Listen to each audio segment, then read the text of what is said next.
Hi, everyone. Thank you so much for joining today, and welcome to today's webinar, which is entitled Corporate Community Engagement and Why It's Important for Us to Support Canada's Homeless Population in a Pandemic. My name is Marisa Sheff. I am the founder of Sock Footage, and I will be moderating today's webinar, which was organized in collaboration with WeWork and in honor of World Homeless Day. In today's 60-minute webinar, we are going to hopefully spread awareness on some of the issues and challenges that are facing the homeless community in Canada, and hopefully educate business leaders and individuals on how they can get involved in giving back.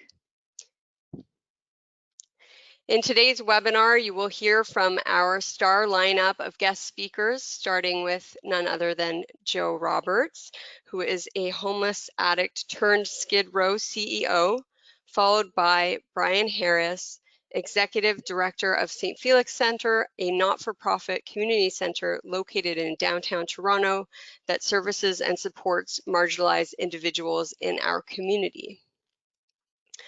I will be also touching on my company, Sock Footage, that has incorporated community engagement into our business model. Please be sure to stick around for a unique promo code that will give you exclusive access to sockfootage.com and a unique discount, as well as followed up by a short Q&A session at the end with the speakers.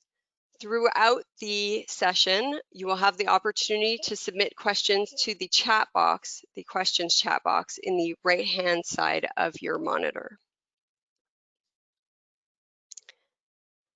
The purpose of World Homeless Day, which is coming up this Saturday, October 10th, is really to draw attention to some of the issues surrounding the homeless community and hopefully have community members engage in responding back to homelessness. I want to personally thank WeWork for allowing me the opportunity to present today and host this webinar. I cannot think of anyone better to lead us off in this discussion than our first virtual presenter, who has an honorary doctorate from Laurentian University. He is the winner of the Courage to Come Back Award, and he also was awarded the Meritorious Service Medal by the Governor General of Canada. But Joe's life was not always great. 25 years ago, he was pushing a shopping cart around Vancouver's notorious East Side as a homeless addict. Joe's story is one of perseverance, determination, and the resiliency of the human spirit. He is a true testament to the fact that anything is possible. I'd like you to join me in welcoming my first guest, Skid Row CEO, Joe Roberts. Thank you, Marisa, and thank you, Brian. You know, it's a nice and flattering bio that you read, but the reality is, and I need to get this sort of out of the way right off the top, I'm here today because of community engagement. I'm here today because of organizations. I'm here today because of volunteerism. Show the next slide, Marisa. In 1989, this was a picture of me. I was a strung out addict living in Vancouver's downtown east side. It was very difficult for me to see my potential. I struggled with mental health. I struggled with addiction. I struggled with poverty. And the story on how I get there is probably more important than the story of how I got out. But where I am today is the byproduct of over 10,000 people. So the bio reads really well. It sounds like, you know, I pulled my socks up and get on with it. But the reality was, when I was at my most vulnerable place in life, organizations like St. Felix Centre and people like you, Marisa, and the viewers who are participating in this were those people who were the team behind me, who helped nurse me back to put me on the straight and narrow. And I'm forever grateful. If it were not for those individuals and having that opportunity and that second chance at life, I honestly don't know where my road would have taken me. Now, what's interesting about this picture is that this isn't where the story began.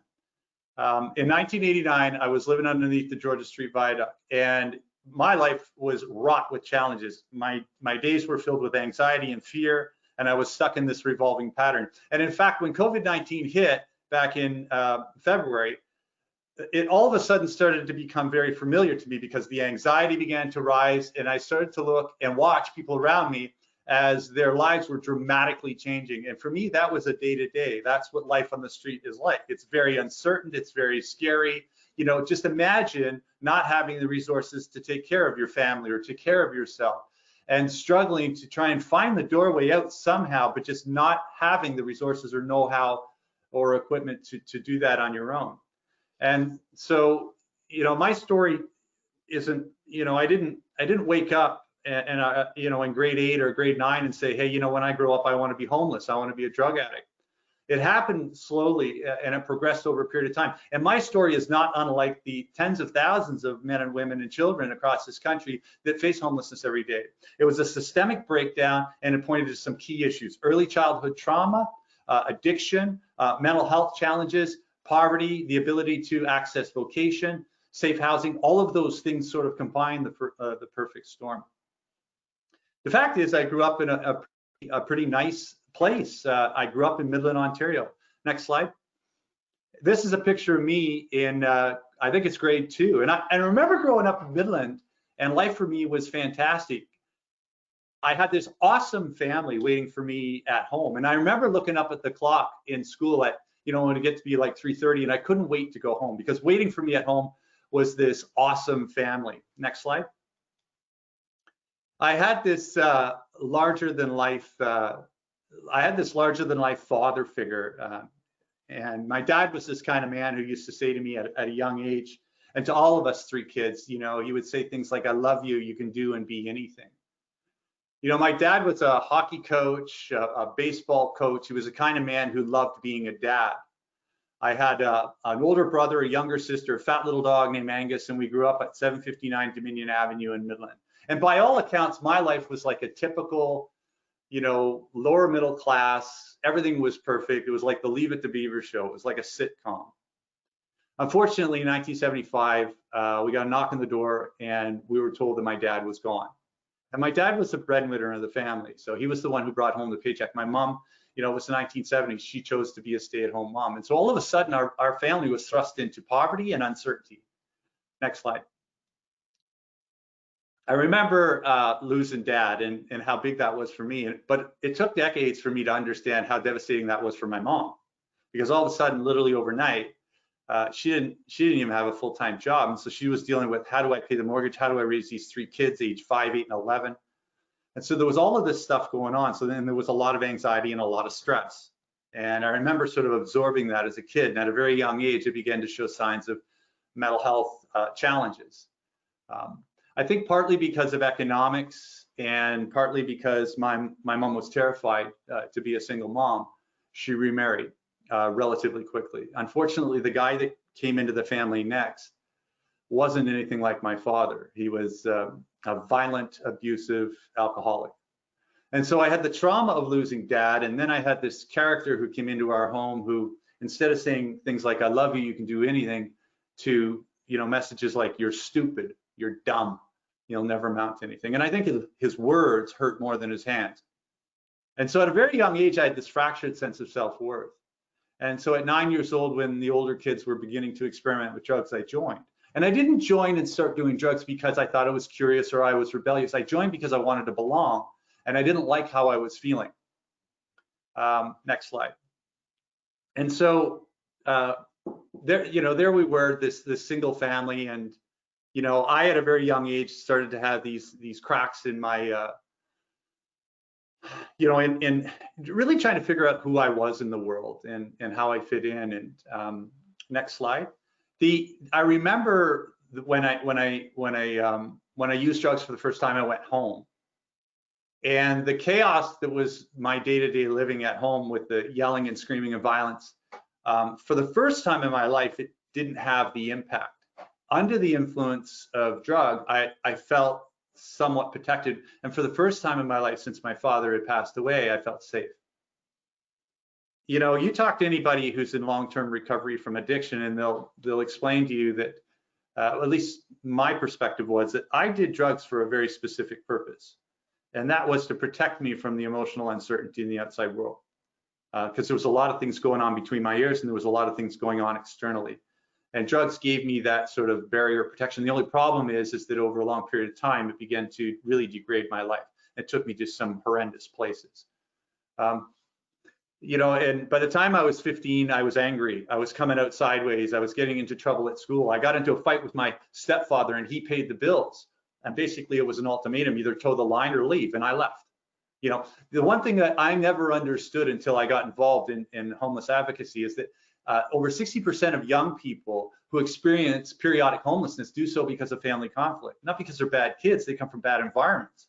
And just like that, I was out on the street at 15. At 15 years old, I already had some mental health challenges and the beginnings of an addiction. And I didn't have the life skills to be able to take care of myself.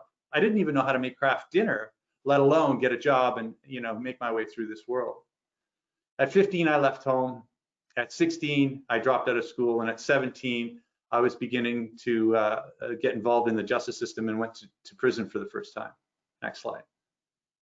I remember feeling really angry as a young man and very rebellious. And I never understood why until years later. That the reason I was very rebellious is the people who had, you know, made a social commitment to keep me safe had failed me. And so, you know, I had an axe to grind with anything that looked like authority. Over the next several years, my life began to spiral out of control. And finally, I decided to leave that small town and go out west to Vancouver. And so I came down to Toronto, the Bay Street, the old Greyhound station, and I got on a bus. And 3.5 days later, I landed in Vancouver. And what happened over the course of the next several years is there I was, a kid from a small town in a big city that completely had its way with me. And I fell deeper and deeper into mental health, poverty, and my addiction progressed extremely rapidly to the point where housing wasn't important to me. Hygiene wasn't important to me. And at those moments in my life, there were days where I felt like I didn't even deserve to be indoors. And so, you know, I had a lot of stuff going on. 3 days before Christmas, 1989, I had the worst day of my life. I woke up and I was beginning to descend into withdrawal. By now, my addiction had escalated and my drug of choice was heroin. And so to try and explain heroin addiction or opiate addiction, fentanyl, it's all part of the same sort of family, it's kind of like when you begin to go through withdrawal, it's like having the worst flu you've ever had in your life times 20. You know, you get the sweats, you get achy bones, and you do just about anything to make that go away. And I needed $10 and I didn't want to steal because that just wasn't my character, but I wanted that pain to go away. And so I did the unthinkable. I walked into the bar across the street and I walked out 10 minutes later, having sold the only item I had left in the world that was worth any money. And that was the boots off my feet. Next slide. Next slide. I remember the feeling of despair as I was walking down East Hastings Street. It was 3 days before Christmas and I was broken. And I remember having this feeling like, I don't even want to be here anymore. I was so despondent. But in that moment, something I believe changed. I finally became willing to do something different. And, you know, I would never describe myself as someone who is deeply religious, but I've always had a base of faith. And I reached out and I said a little prayer that day and I asked for help. And the prayer went something like, God, help me. I want a second chance. Give me a second chance. If you give me a second chance, I promise I'll make good on the opportunity. I won't waste it. And I promise I'll help somebody else. And so it's a very rudimentary prayer on that street corner. But the next day, I walked into a facility very much like St. Felix. It was a soup kitchen, and there was a guy there that knew me really well. And he saw that I wasn't wearing shoes. And so first thing he did is he ran back and he got me a pair of shoes. But then he asked me, you know, how he could help me. And at that moment, I think I was ready. And I said, I think I want to get sober. I want to go to treatment. I want to go to drug treatment. You know, for me, the biggest antecedent or root cause to my homelessness was the mental health and addiction. You know, that's not always the case. That I'm just one, you know, that's just one antecedent. But anyways, he worked really hard and he suggested that I call my mom, and I didn't want to do that because my mom and I had a strong relationship, but I'd really taxed her quite a bit. But anyways, I called my mom and she agreed to help me. And she flew out to Vancouver and she brought me back to Ontario where my recovery process began. You know, about 3 weeks before I left the downtown east side, I met a man who would end up giving me my life's mantra, and his name was Gus. Next slide. Gus was this guy I met on a park bench. And the reason why I say he shaped my life so much, I sat down beside Gus one afternoon because I was panhandling and I asked him for a couple of dollars. Well, he gave me a couple of dollars, but he gave me something more than that. He looked at me, he got to know my name. He said, and he said, Joe, he says, you're an extraordinary young man. He says, if you are able to ever deal with your homelessness and your addiction stuff, you could do extraordinary things with your life. He said, there's really more to you than you can see. At the time, what was standing and sitting beside Gus was a guy with dirty black fingernail, broken yellow teeth, scruffy beard, matted hair, clothes I'd been wearing for months, and an odor that comes from, living outside. But he saw past all of my exterior and he spoke to my possibility. I think the greatest thing that we can do as parents, as business leaders, as advocates, is to see and speak possibility in people's lives, because there truly is more to each and every one of us than we can see. And this pandemic has shown that to us. It's like every single one of us has been rocked with adversity, internal and external. And yet in the face of all of that adversity, it's not bigger than who we are. But we need help some days to get through those tough emotional and situational challenges. Armed with the idea that there was more to me than I can see, and a mom that wouldn't quit on me, I went back to Ontario. I entered into a drug treatment center, and three months later, I entered into a community college in Belleville, Ontario. Next slide. I remember walking onto the campus at Loyalist, and I didn't really believe in myself at that time. I remember thinking to myself, 6 months ago, they probably wouldn't have let me use the washroom in this college. And there I was enrolled as a student. And I had a lot of limiting self-beliefs, but I had a teacher that was just awesome, Tom Thorne, and he worked with me and he mentored me.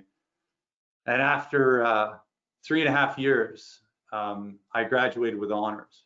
And I remember walking across the stage, they called out my name. They said, Joe Roberts, Dean's List. And I remember going down to where my mom was, and she gave me this kiss on the cheek and she said, I love you, son, I'm proud of you. And in that moment when I graduated, on the Dean's List, and I was sitting beside my mom in that auditorium, on a day that was so should have been about celebration, all I could think about is how many of my friends had the same potential and possibility as I had, but they didn't have my mom, and they didn't have Tom Thorne as a teacher, and they didn't have Gus on that park bench, and they didn't have my friend Charlie in that soup kitchen. Sometimes all a person needs is someone to say, I believe in you, and give them a second chance for them to realize their possibility and potential. After graduation, I decided to head back west, and I called my brother who lived in British Columbia, and he said, sure, come on out. And I went out and I got my first job in sales, and all of the skills that I had learned from being homeless and being on the street translated into a very successful career in business development. I succeeded in a few corporate positions, and then I got an opportunity to start my own company with a business partner of mine.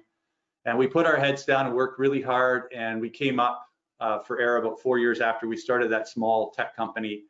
And I was in my big ostentatious German sedan heading down to the office in downtown Vancouver. And I remember I got stopped back in the old neighborhood right on the corner of Hastings and Dunleavy, which is right in the epicenter of the downtown east side. And I looked out my window and there was a kid who was about 19 pushing a shopping cart.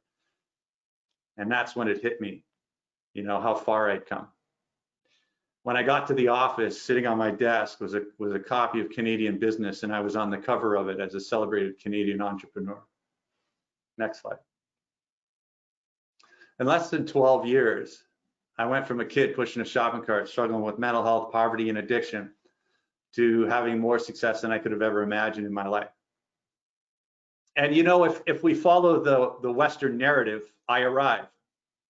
But there's something false in our Western narrative, and that is that when you acquire things or titles or awards, that you're somehow going to be better and happier. And that's actually the furthest thing from the truth. I think that the greatest reflection of human life is what you give, is what you put back. And there I was at the pinnacle of my success, having acquired all the things that define a success in our Western culture, and I was empty. I began working with a friend of mine who is a psychologist, he was a business partner, and it was around that time I started to question, what could I do to give back?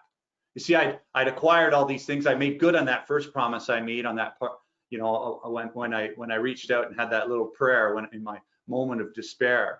But now it was time for me to fulfill on that second promise. Next slide. On a flight to Calgary, I had just finished doing a corporate event in Montreal, and it was a CSR event, a community and social responsibility event for Aeroplan. And what we did in that event is we took 450 people and gave them a homeless experience. We taught them about food scarcity. We taught them about panhandling. We taught them about sleeping outdoors. And after that event, we transformed those 450 people, and in one day, we raised over $88,000. And then I saw internally how that benefited the company. You know, that community and social responsibility brought the level of engagement for those 450 people to a height. And the CEO at the time for Aeroplan told me, he was a former CEO of Coke. He told me, he says, you know, I've been in this business for over 25 years, and I've never seen as engaged a group of people as we had in this thing that we've done here in the last 2 days. I walked away from that event asking a question. Okay, if we could do that in one day, what could we do if we engage the entire country? And I really got fixated on how can we bring companies, businesses, organizations, municipality, provincial, federal government, students, how can we bring every stakeholder together in a conversation to talk about what we can systemically change to end homelessness? And by using my story and my lived experience. So I started to ask that question, and I was on this airplane ride with my business partner at the time, Sean, and I said, how could we raise awareness? How could we engage? How could we get people to do small things in their community to support this conversation with their time and their treasure and their talent? And Sean said something funny. He says, well, when Canadians want to raise awareness for things, they run across the country. He says, why don't you run across Canada? And, you know, at the time, I was about 60 pounds heavier than I am today. And I said, why don't you run across Canada? You know, this idea of running across Canada didn't really appeal to me. So he says, okay, Joe, he says, maybe you don't run across Canada. He says, what if you walked across Canada and took your time and connected with people along the way? And so then as a business person, I said, okay, fine, but how would that be different than other walks across the country? He says, why don't you push a shopping cart? It's a symbol of chronic homelessness, the very thing you're trying to avoid for every Canadian. It's the end of the line, and it's part of your story. And at that moment, I knew we were onto something. Next slide. Over the course of the next several weeks, first thing we had to solve was a shopping cart. And I wasn't going to push a real shopping cart because I don't know about you, but every time I go to Loblaws or Metro, I always get the one with the wheel that doesn't work. And so we had to have a shopping cart that was actually lightweight, and it was really more about being a prop than anything else. And so we took the problem to a local high school, and the kids came up with this design to take a baby carriage and transform it into a shopping cart. So now we had the shopping cart. We had one of 10,000 problems solved. Over the next 3.5 years, we began ticking off all the boxes. We began building our community partners. And finally, after almost 4 years, we were ready to walk across Canada. And we went to the most easterly point in Canada, which is Cape Spear, Newfoundland. And that's when our journey began. Next slide.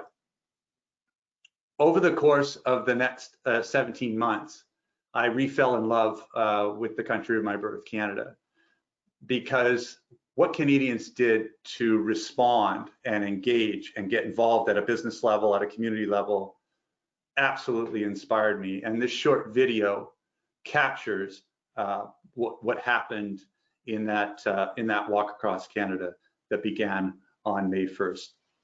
Cue video.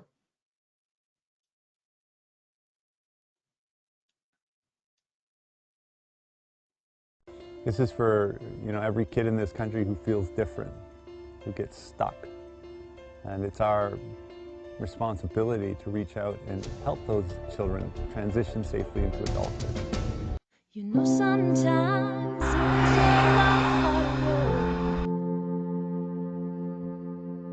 coming over the bridge. Here we are, and there's Joe. Push for change. Have courage to find the people around you care. There's no wrong or right, just a love that we can share. Ain't no pain, how we've suffered along the way. Underneath our clothes, our souls remain unchanged. They're awesome. Take off your mask of fear and push for change. Throw off your coat down and embrace the rain. Everyone is unique, yet we're a part of the human race.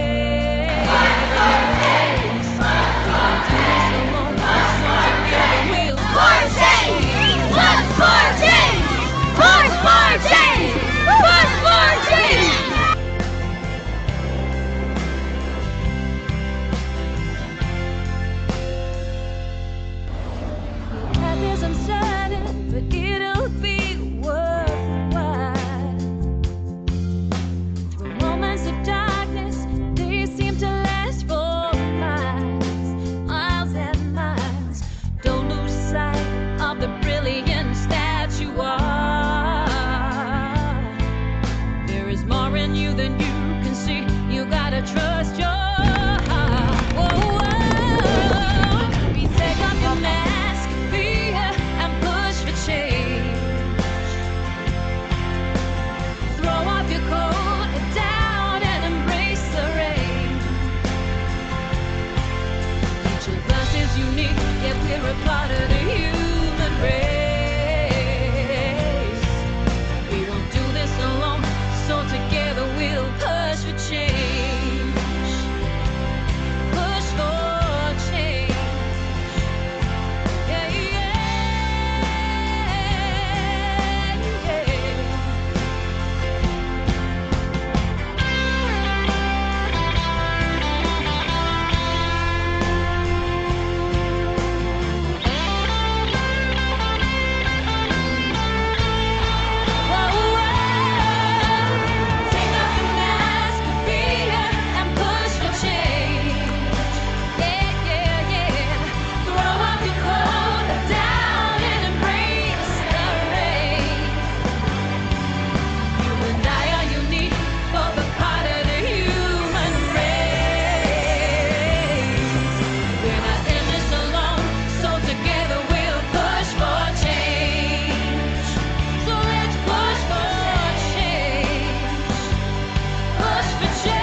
Next slide.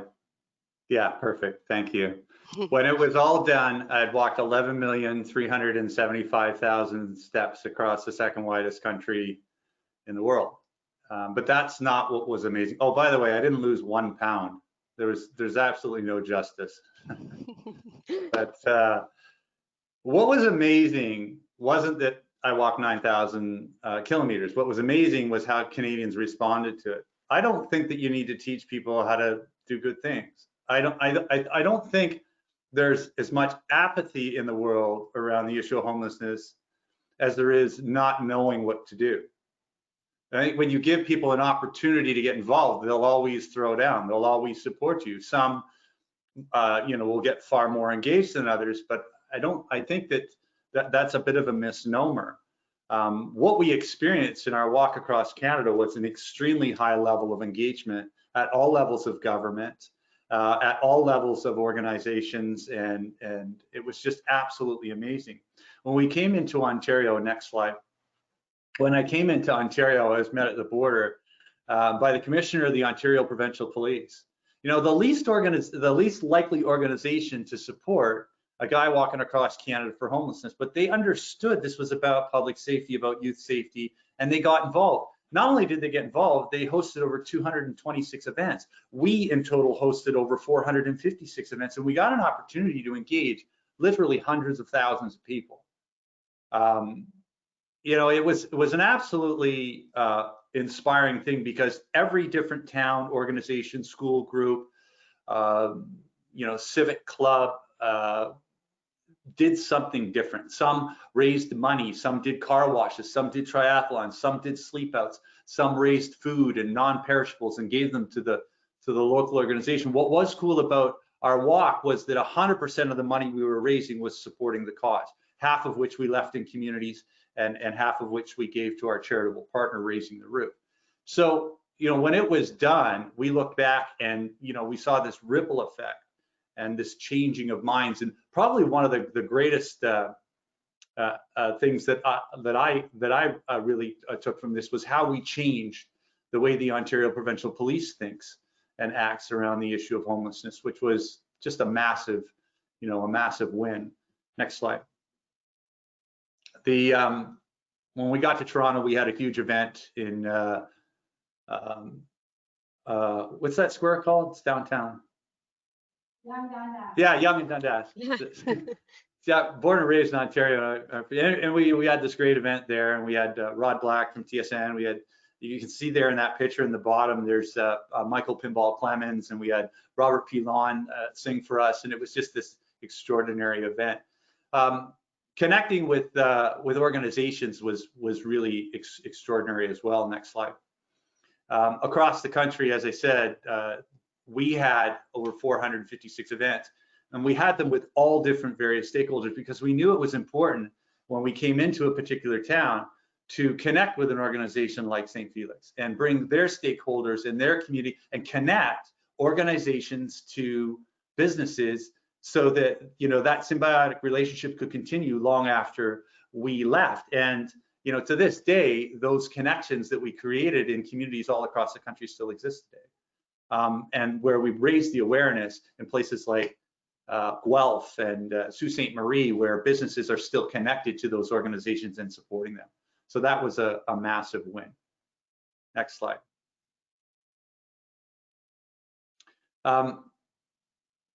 I got asked why I did this by a number of reporters. And for me, it was deeply personal. It was about putting a face and sharing the greatest asset that I have around the issue of homelessness as we approach World Homelessness Day is lived experience. It's to point to the humanness and how something as simple as a couple simple systemic breakdowns can put a person in an extremely vulnerable position. And yet, even when they're at their absolute worst, or what may look like their worst, inside them is a resonating potential and possibility. Should we only change the way we see this and view this, and do what we can to support those organizations that work the front line? I don't think there's a person that I've met who said, I don't, want anything to do with that issue. They just don't know how to help. And so that's why I think internal and business engagement is absolutely key. When I was walking across Newfoundland, this is a picture of me in Newfoundland, I remember I stopped for some reason to tie my shoe or adjust my rain jacket, and I looked down in the dirt and I noticed there was a penny. And I thought to myself, as I picked this dirty, corroded penny up and I held it in my hand, the first thought I had is, this penny has absolutely no business being here. Next slide. I found it buried in the dirt and, literally kilometers from any houses or community. And so I felt that this was somehow a talisman, somehow a sign. And as I held that penny in my hand, I thought, as I continued my walk that day, I got to 10 kilometers, I got to 15, and finally I finished my daily 24. My goal was to walk across Canada in 17 months, walking 24 kilometers a day. Anyways, I got to the end of the walk, and as I held that penny in my hand, the message came searing home to me. You see, I found this penny in the street. This penny had spent a couple of nights outside in the elements. The penny didn't look as shiny and pretty as the day it was minted. It certainly didn't look like the other pennies. But by the very nature of what it was, regardless of what its outside exterior was, it by the very nature of what it is, could never, ever, ever, ever lose its value. And neither can any one of us. And I held that penny, one very much like this one right here, and I put it in my pocket, and I was determined to share that idea with someone that I thought, or a group of people that I thought could make a difference. And when I got to Ottawa, I gave that penny to our Prime Minister. Next slide. And it wasn't that, it wasn't necessarily that it was this government, because I know not everybody is a fan of our current government, but it was the fact that as a small grassroots campaign, we got an opportunity to engage the highest office in the land, and more importantly, sharing that story and that penny with the Prime Minister, we got an opportunity to join a conversation with MP Adam Vaughan and Minister Jean-Yves Duclos, who were working on the National Housing Strategy. And 2 months after the Push for Change completed, they announced an $11 billion investment. And so we played a small role in that. When we started, all we wanted to do was raise a little awareness, try and raise a couple $1 million and support a conversation. But we far exceeded the goals that we had set out to. Next slide. One of the questions I get asked all the time when I share my story is, Joe, what do you do when you meet somebody and they're panhandling? And I think that's a real personal question. It depends on where your heart leads you. It's a personal choice. I said, but one of the things that we can all do at a family, business, and personal level is support organizations that meet people on the street. Organizations like St. Felix, organizations who are there to love people where they're at. I can't go to the street and hand out sandwiches or give a person a warm blanket, but I can, write a check, or I can get my business involved in doing something that engages my business and my people that supports an organization like that. Or I can connect with stock footage and get involved in a social enterprise that again helps give back. I think that I think that the greatest place that a human being should be is when they're giving back. And today, as we're going through COVID and all these challenges, I think one of the ways that we escape the stuff that we're going through is to help somebody who's less fortunate than us. And we can do that with our lives, we can do that in our businesses, and we can do that personally, we can do that with our families. So I'll just end with a little poem that I wrote. It's called, and it's inspired by my friend Gus, it's called There's More to You Than You Can See. He picked up a can and continued his walk, this man I saw today. With dirty hair and layered old clothes, he reeked of dreams decayed. With broken tooth and crackled smile, he mumbled for some change. I passed him by, this man I saw, picking through garbage today. A wrong turn here and a bad choice there can lead the best to pain. Such is the fate of some, I guess, to live that life insane. Junkie bum, wino scum, I have no time today. I'm off to live my life divine, I passed this man today. So off I walked beyond the block and waited for the light. Behind me was a hair salon with mirrors shining bright. I looked at the man in the three-piece suit staring back at me that night, for it was me looking nothing like that man I used to fight. For back those blocks left years behind before I found the key, I realized that man I saw was nothing more than me. Behind me is a broken man, a man you see now free. Life is grand when we understand. There's more to us. There's more to us. There's more to you than what you see. On July 26, 1991, I began a journey searching for the better part of me. Next slide. And I found it. I found it thanks to the better part of you. One of the biggest misnomers is that I'm just one person, I'm just one company, I can't make a difference. But the reality is you can make a difference by simply leading every single day with your heart, seeing people with possibility and doing your part. You don't have to push a shopping cart across Canada to push for change. You can support organizations with stock footage, with St. Felix, or however you see fit. Use your imagination, but do something. Back to you, Marisa. Oh my God, Joe. You're getting me very emotional here. I had the opportunity to connect with Joe by chance on LinkedIn, and I so appreciate that you graciously accepted to speak today. Your story is extremely inspiring. Excuse me. And thank you for redefining what is possible for our lives, our businesses, and our communities. I really appreciate you coming to speak today. Our next guest speaker is the Executive Director of St. Felix Centre, a not-for-profit community centre in Toronto's downtown core. As I mentioned before, they service and support marginalized communities and individuals in the neighborhood. The centre offers a comfortable and safe space, making sure that people are treated with compassion and dignity through their 24-hour respite program. And they are 100% pet friendly.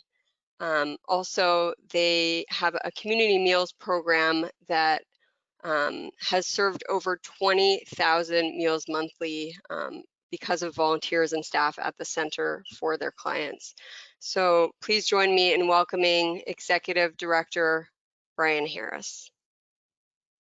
Brian, you just need to take yourself off mute. Great. Thank you very much, Marisa, for the introduction, and thank you, Joe, for sharing that story. Unfortunately, it is one that we're very familiar with, and a story that we see, hundreds and thousands of people throughout the course of a year in very similar situations. And one of the ways that we try to engage with the business communities in the broader communities in which we operate is to really try to address that question that Joe alluded to earlier, which is, what is it that I can actually do to affect some change?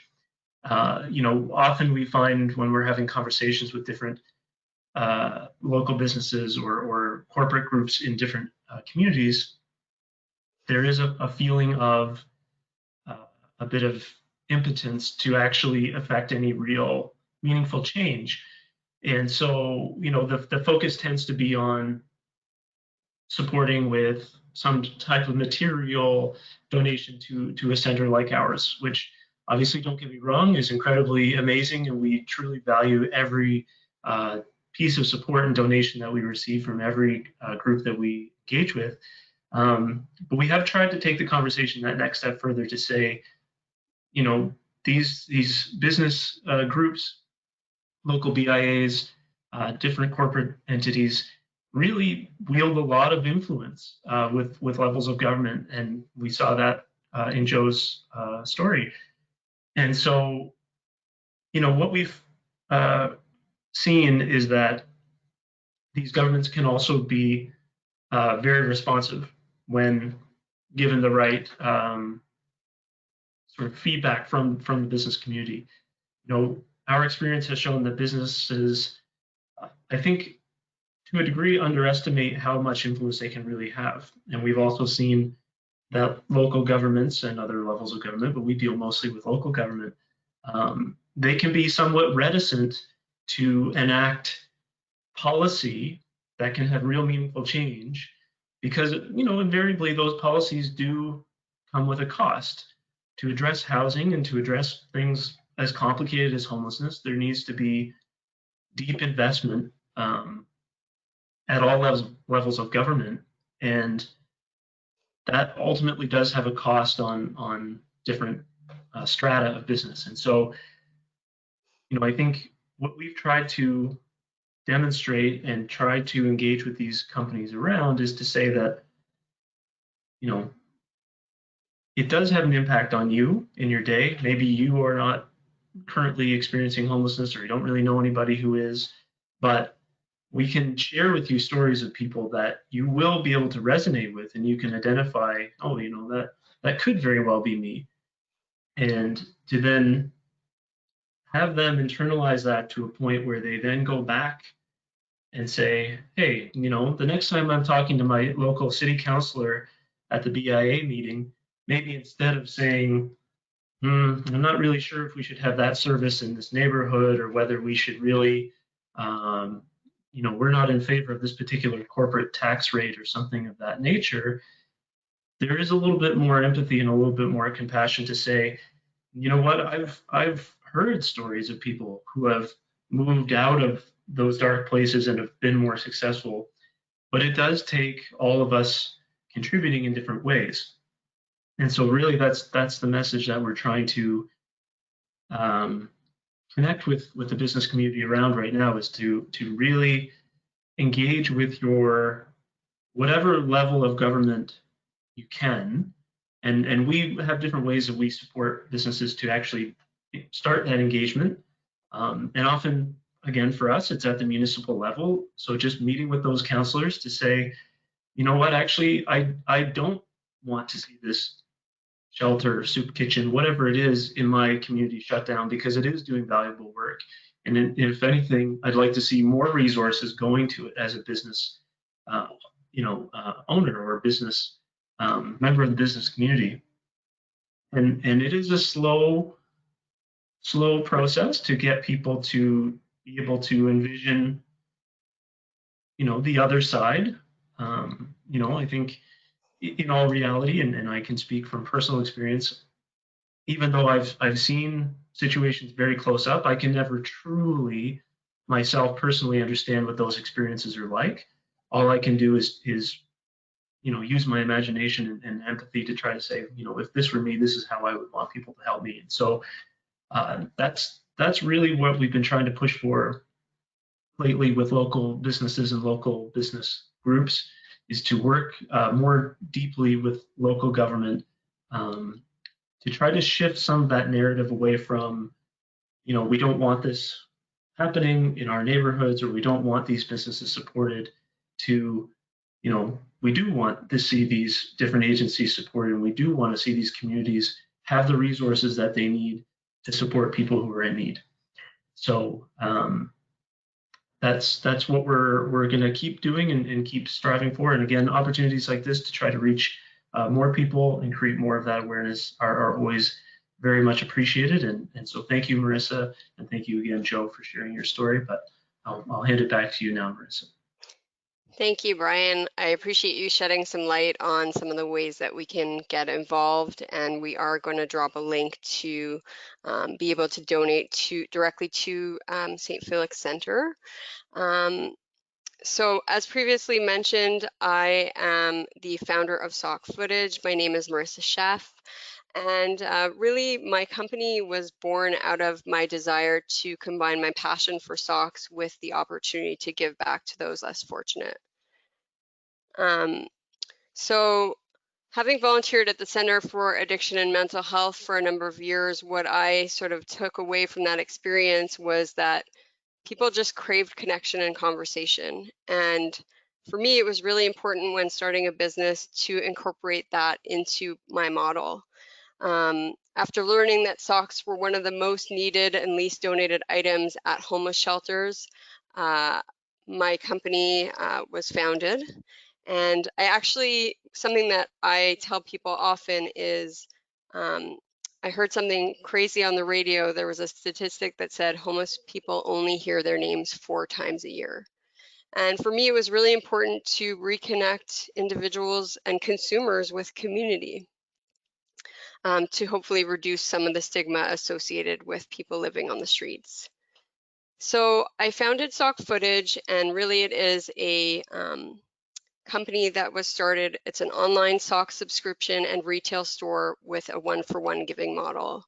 But for me, there's lots of brands that are out there with the same model, and I wanted to take it one step further, pun intended, to be able to give people the opportunity to give back to community. And so for every pair of socks that you buy, you get a pair, as I mentioned, to donate back to the homeless community. But you have the option to either have that pair donated on behalf of our company to our charity of choice. So we partner with different charities, St. Felix Centre being one of them. Or you can actually have your donation socks shipped out with your order to be able to give face-to-face directly to someone on the streets. And for me, anytime that I have donated directly, I feel that I have been able to witness firsthand the impact of that donation. And so we created this initiative called the hashtag Pay It Forward initiative, where basically the reason the company is called Sock Footage is because we're encouraging people to share footage of their donation experiences, not necessarily filming the people on the receiving end, but creating almost like a video diary of how it felt before and after to give. And hopefully by sharing some of that user-generated content online using our unique hashtag, it will encourage others to get out there and step outside their comfort zone to give face-to-face. Because I think really at the end of the day, it's all about reconnecting with community. So at the beginning of this presentation, I mentioned that there would be a unique promo code. So the code is ENGAGE20. It has been dropped in the chat box. You can visit sockfootage.com to buy socks, and then any of the donations that are generated as a result of your purchases will go in support of St. Felix Centre. I also mentioned earlier that I think it's very important if you have the ability to visit St. Felix Centre's website directly to donate. As I know, as we head into the colder months, it will become increasingly important to support the different programming and initiatives that they have available. So I'm going to cut myself short here because I want to make sure that there is enough time for the Q&A session because I'm seeing a bunch of questions that have come in. So I'm not sure if this was directed to Joe or Brian, but I suspect that you will both have your own perspective on it. So the question was, what is the best way to assist the homeless community, and what words would you speak to them the most? Maybe I'll start with you, Joe. When I get the opportunity to engage with someone who's street involved, support the person, support the person, and paraphrase that message that that Gus gave me on that park bench, because that never gets old. It's to speak to their possibility and potential. Now I have a distinct advantage because I can lean in and say, I used to be on the streets of Vancouver and struggled with addiction, and I went to treatment and got a second chance, and just to plant that seed of hope and potential, and just to sort of see someone and love them where they're at. I was on my bike yesterday and I just saw a guy in my neighborhood, and he was pushing a shopping cart, and I just stopped and chatted with him just to engage. If we're ever going to get to the place where we systemically create change, we have to change our minds first before the other stuff will follow. And I think, Brian, you really sort of filled in a gap that I missed, which is the absolute need to advocate at a municipal, provincial, and federal level. When we worked with the Canadian homelessness, the Canadian Homeless Alliance, the link to write the MP was really important in that whole lead up to the. So yeah, I mean, that's what I would do. Brian, do you have any thoughts on that? I'm not sure that there's a singular best way. I think just overall to acknowledge the person is going to resonate in a positive way. I think anytime that I see someone who is more marginalized, and so pretty frequently, I'm always just trying to have in my mind, what if this were my mother, brother, father, sister, cousin, myself, sort of glass. But we can all, I think, bring more empathy into these situations and really just spend that extra moment of mental energy to say, what if this were this person that I knew or cared about? Because I do think that over time that changes your perception and makes it a little bit harder to walk past someone who is in need without sort of seeing them. I was just going to add, based on that sort of crazy statistic that I mentioned earlier about homeless people only hearing their names 4 times a year, I think for me, I've always sort of shared that with people who are asking this type of question, because I think it is so important. When you think of your name, it's almost like the sweetest thing that you'll ever hear. And so, even just that point of connection or that touch point that is created by saying someone's name out loud. I'm in sales, so I think, anytime I meet someone, I will actually make a point to repeat their name. So, Joe, nice to meet you. I'll say it when I'm to remind myself, but also to acknowledge that person. And so for me, it's always been important, even if you don't have something to give, when you're passing someone on the streets, just ask them what their name is, tell them what your name is, and have that just human interaction at the very least, because you never know, that moment of acknowledgement might be the Gus to your Joe. So that would be my take on it. Another question is, I think this is for Joe, what kind of business skills did you develop from your experience of being homeless? I think the first was knowing the difference between a bad day and a really bad day, and a 400-point drop in the Dow isn't a bad day.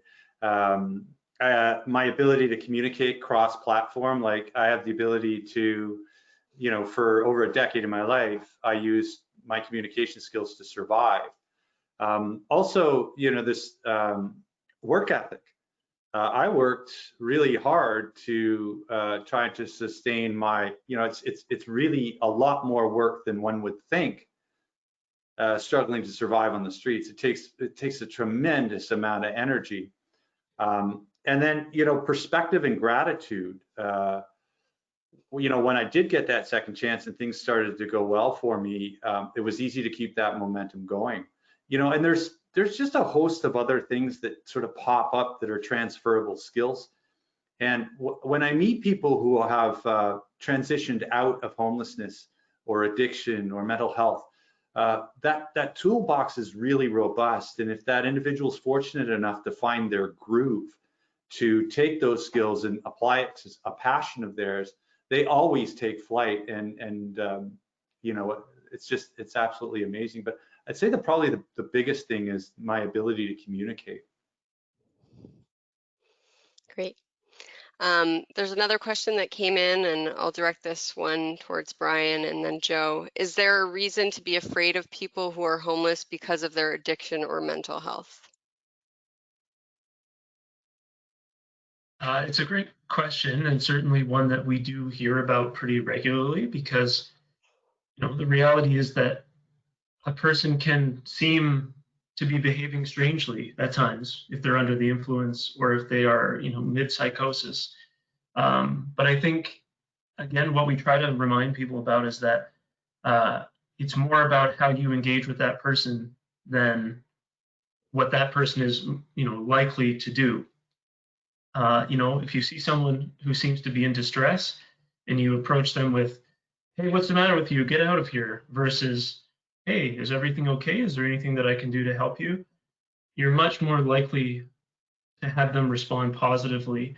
Where, if you're not someone who's comfortable to do that, there are a plethora of services that are much more accessible than people think. Even if you start by calling 311 or local municipal number to a city service, they can often very quickly kind of direct you to a more appropriate resource to come and help support that person. But I think lastly, I would say, and I don't necessarily have the data in hand, but the data that I've read and I think is widely accepted would generally point to the fact that people experiencing homelessness and poverty are much more likely to be the victims of violence and other situations of that nature than to be the perpetrators. So that's certainly been our experience. Joe, did you want to add anything? Yeah, I would add to that. There's sort of two things here, mental health and addiction. So, and I know they sort of dovetail together, but from the addiction perspective, I would feel absolutely safe walking through the downtown east side at 2 a.m. Most of and you alluded to this, Brian, most of the violence and crime is in that bubble. It's in that community. If you're not engaging in that community, most of Canada is pretty safe. We don't, people aren't just getting, robbed in the street. So that kind of crime is relatively low. But all it takes is one bad example for the media to pounce on it. And sometimes the media isn't necessarily our friend, because the media's job is to create engagement, and negative news is engaging. And so when there's a conversation about homelessness, the media will tend to sort of split. And so there's this very divisive conversation. It's typically, you know, a bunch of people in a neighborhood and they're mad at a homeless camp, and it's the same news story right across the entire country, when really the conversation needs to be you know, what can our government do, and what can we do as taxpayers to renew our social contract with the most vulnerable people in our community? Because the homeless numbers keep going up. Does that mean there's more, you know, bad people in the community, or is it an erosion of you know, social services? So I think that we need to understand what's real, and for me, that's not real. On the issue of mental health, yeah, I agree. I'm not a social worker. I don't hold a, you know, I don't hold a degree in that sort of stuff. But I think that, yeah, I think it really depends on how that individual is engaging, and if you're comfortable, engage. If you're not, then don't. But I think that there's probably more of a hype than there is an actual threat. I see that we are running out of time here. There are a few more questions, but what I'm going to suggest is I will send them to Brian and Joe, and then we'll get some responses on those. If you need to connect with me directly, please feel free to do so. You can reach me at marisa@sockfootage.com by email. I want to thank both of you for joining today. Joe, your story was truly inspiring, and Brian, I think it's super important for you to be here. As you said, the advocacy piece is really essential to some of the issues that we're talking about. And again, I would encourage everyone to visit St. Felix Centre's site to donate directly. I also want to thank WeWork for making this presentation possible, as well as the listeners who have taken the time out of their busy schedules to be here today. A recording will be sent out to everyone who has registered. Thank you so much for joining, and have an excellent rest of the week. Thank you, guys. Thanks very much. Take care.